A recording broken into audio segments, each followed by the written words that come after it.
క్షీరసాగర మథనం ఎన్నో అద్భుత ఘట్టాలకు వేదిక. గత 2 వీడియోల్లో చాలా విశేషాలు తెలుసుకున్నాం కదా. ఈ వీడియోలో క్షీరసాగర మథనానికి సంబంధించి మరికొన్ని విశేషాలు తెలుసుకుందాం. రాహుకేతు గ్రహాల గురించి, సూర్యచంద్ర గ్రహణాల గురించి మనం వింటూ ఉంటాం కదా. గ్రహణ సమయంలో చాలా నియమాలు కూడా పాటిస్తాం. వాటికి ఈ క్షీరసాగర మథనానికి సంబంధం ఉంది. ఆ సంబంధం ఏంటి?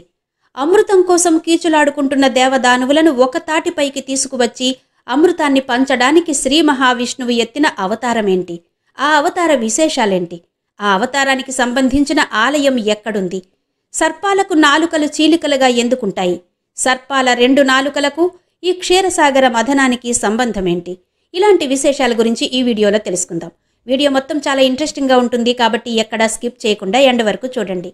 నచ్చితే గనక తప్పకుండా లైక్ చేయండి, షేర్ చేయండి. ఇలాంటి ఆధ్యాత్మిక విషయాల కోసం మన ఛానల్ని తప్పకుండా సబ్స్క్రైబ్ చేసుకోండి. ఆ వెంటనే వచ్చే బెల్ బటన్ క్లిక్ చేసి ఆ వెంటనే వచ్చే ఆల్ మీద క్లిక్ చేస్తే నేనే కొత్త వీడియో చేసినా మీకు నోటిఫికేషన్ వచ్చేస్తుంది. మరొక వీడియోలోకి వెళ్ళిపోదాం పదండి. క్షీరసాగర మథనంలో ఎన్నో విశిష్ట జీవులు, దేవీ దేవతలు, ఎన్నో అద్భుత వస్తువులు ఆవిర్భవించిన తరువాత అమృత భాండాన్ని పట్టుకుని ధన్వంతరి ఆవిర్భవించాడు. ధన్వంతరి నారాయణుని స్వరూపంగా చెప్తున్నాయి పురాణ కథనాలు.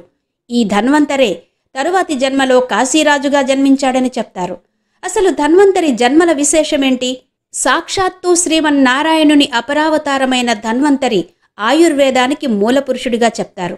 అసలు ఈ ధన్వంతరి అవతారం వెనుకున్న విశేషాలేంటి? ధన్వంతరికి సంబంధించి విభిన్నమైన కథనాలున్నాయి. ఆ కథనాలేంటి? ఇలాంటి విశేషాలతో ఒక వీడియో మన ఛానల్లో ఉంది. లింక్ డిస్క్రిప్షన్లోను ఎండ్ కార్డ్స్లోను ఇస్తాను, చూడండి. సరే, మరికి విషయంలోకి వచ్చేస్తే అమృత కలశంతో ధన్వంతరి పాల సముద్రం నుంచి ఆవిర్భవించగానే ఆ అమృత కలశం వెంటపడ్డారు దేవతలు, దానవులు. దానవులు తమ బలంతో ఆ కలశాన్ని చేజిక్కించుకునే పరిస్థితుల్లో నిస్సహాయులైన దేవతలు శ్రీ మహావిష్ణువుని ప్రార్థించారు. ఇక దేవతలకు అడుగడుగునా అండగా నిలబడే శ్రీమన్నారాయణుడు అక్కడ మరో అవతారాన్నెత్తాడు. అదే మోహిని అవతారం. జగన్మోహిని రూపుడైన శ్రీ మహావిష్ణువు వయ్యారాలు ఒలకపోసుకుంటూ అటూ ఇటూ తిరుగుతుంటే మోహినికి ఆకర్షించబడిన రాక్షసులు ఆ జగన్మోహిని వెంటపడ్డారు. శ్రీహరి మాయకు లోబడిన దానవులు మోహిని వెంటపడి, ఓ సుందరి, నిన్ను చూస్తుంటే మాకు నమ్మకస్తురాలిగా కనబడుతున్నావు. మేము కశ్యపుని సంతానం, దేవదానవులం, అన్నదమ్ములం. ఎంతో కష్టించి సాగర మథనం చేసి అమృతాన్ని సాధించాం. అయితే ఇప్పుడు ఈ అమృతాన్ని పంచుకోవడం మాకు కుదరడం లేదు. నిన్ను చూస్తే మాకు న్యాయం చేసేదానిలాగే ఉన్నావు.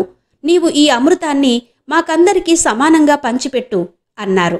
దానికి మోహిని, సరే, మీరు నన్ను నమ్మారు కాబట్టి చక్కగా అమృతాన్ని పంచుతాను అన్నది. ఆ అమృత భాండం ఇలా ఇవ్వండి అన్నది. అలా అనగానే విష్ణుమాయలో పడ్డ రాక్షసులు అమృత కలశాన్ని మోహినికి ఇచ్చివేశారు. మోహిని ఆ అమృత కలశాన్ని తీసుకుని, మరి మీరందరూ నేను పంచిన విధంగా అవును కాదు అనకుండా ఒప్పుకోవాలి అంది. దానికి దేవతలు, రాక్షసులు సరేనని ఒప్పుకున్నారు. మోహిని పద్మం వంటి హస్తంతో అమృత కలశాన్ని పట్టుకుంది. అక్కడ దర్భల మీద అమృత భాండాన్ని పెట్టి, మీరంతా శుచిగా స్నాన సంధ్యలు పూర్తి చేసి రండి అని చెప్పింది. అపురూపమైన అందంతో మెరిసిపోతున్న ఆ జగన్మోహినిని చూసి దేవతలకు, రాక్షసులకు మతిపోయింది. ఆ మోహిని ఏం చెప్తే అది చేస్తున్నారు. ఆమె చెప్పినట్టుగానే అందరూ శుచిగా వచ్చారు. వారలా మాయలో ఉండగానే వారిని 2 వరుసలుగా ఏర్పాటు చేసి రాక్షసులను ఒక వరుసలోనూ, దేవతలను ఒక వరుసలోనూ దూరంగా కూర్చోబెట్టింది మోహిని. జగన్మోహిని దేవదానవులను 2 పంక్తుల్లో కూర్చోబెట్టి దర్భల మీద పెట్టిన అమృత కలశాన్ని తీసుకుని పంచడం మొదలుపెట్టింది. దేవతలకు అమృతం పోస్తూ దానవులను తన మాయతో, వయ్యారాలతో మభ్యపెట్టసాగింది. అయితే దేవతలకు మాత్రమే అమృతం ఇస్తూ దానవులను మోసం చేస్తున్న ఈ మోసం గ్రహించిన రాహువు అనే రాక్షసుడు నెమ్మదిగా దేవతల పంక్తిలో చేరి వారి మధ్యలో కూర్చున్నాడు. అమృతం పంచుకుంటూ వెళ్ళిపోతున్న జగన్మోహిని ఇది గమనించలేదు. రాహువు చేసిన పనిని గ్రహించిన సూర్యచంద్రులు జగన్మోహినిగా ఉన్న మహావిష్ణువుకు సంజ్ఞ చేసి చెప్పారు. అయితే అప్పటికే అమృతం పంచడం అయిపోయింది. రాహువు అమృతం తాగేశాడు. ఆ అమృతం రాహువు గొంతు దిగకముందే రాహువును సంహరించాలని భావించి వెంటనే విష్ణువు సుదర్శన చక్రంతో రాహువు తల ఖండించాడు. అమృతం పంచడం అయిపోయింది. జగన్మోహిని అదృశ్యమైపోయింది. అయితే అప్పటికే దేవతల పంక్తిలోకి వచ్చి చేరిన రాహువు అమృతం సేవించడం వలన చావలేదు. కానీ విష్ణుమూర్తి సుదర్శన చక్రంతో ఖండించడం వలన తల మొండెం వేరైపోయాయి. అతని తల రాహువుగాను మొండెం కేతువుగాను పరిగణించబడింది. తాను ఇలా తల మొండెం వేరై ఉండడానికి కారణం సూర్యచంద్రులే అని, సూర్యచంద్రులు తనకు అపకారం చేశారని, వారి కారణంగానే తాను ఇలాంటి దుస్థితిలో పడిపోయాను అన్న కక్షతో ప్రతి సంవత్సరం రాహుకేతువులు సూర్యచంద్రులను మింగడానికి ప్రయత్నిస్తూ ఉంటారు. దీనినే మనం సూర్యగ్రహణం, చంద్రగ్రహణంగా పరిగణిస్తాము.